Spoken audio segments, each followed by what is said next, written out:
So this is just a quick video to show you how to change the drop links on a Renault Zoe.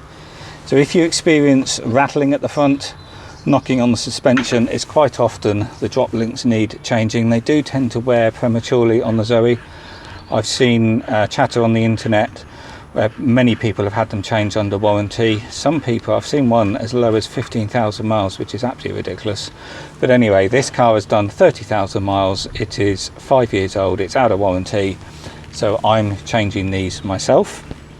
So the drop link is just this metal bar with knuckles on the end, which connects between the anti-roll bar or the sway bar and the side of the shock absorber. You can buy the original Renault drop links. They are part number 551107916R. These are very expensive though. They're £104.50 for a pair, and you don't even get locking lock nuts on the end. I did go online and I bought some Bilstein ones. Bilstein, Febi Bilstein, quality German brand.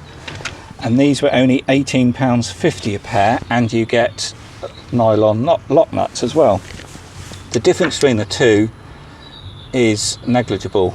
The Renault ones are slightly a bigger ball joint, but these are wearing prematurely, so I don't think these are particularly good quality. It's certainly not worth the money. I've seen others online on eBay for as little as £8.50 for a pair. So if you just search on that Renault part number 551107916R, you'll see all sorts of equivalents. I'll include a link below as well, show you where I got mine from. But you know, the Renault ones are wearing out prematurely, so I don't think these other ones are going to be any worse. But time will tell. It'll probably take me another 2 years before I can report back on how long these last. But yeah, all you're looking for is a bar length of 248 to 250 millimeters and an M10 thread. So it's a very common bar and very easy to source. To take them off, it's probably one of the easiest jobs you could do on a car if you've got basic tools. First thing, you need to jack the car up, and I've got both front wheels off the ground and the suspension's just hanging, and there's no tension on this drop link at all, so you just simply undo them both, drop it out and put the new one in. You don't need to jack this up at all to get the heights of the roll bar correct. It's very, very simple. So you'll need an Allen key. I think this is 4 millimeters, because you need to hold the bolt. In the end of the bolt here is an Allen key slot, hole, or whatever you want to call it.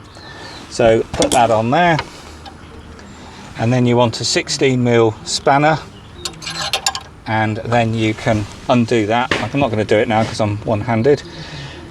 And again, on the bottom, it's a little bit more tricky on the bottom, but you know, it's 5 minutes all in to take this off and change it.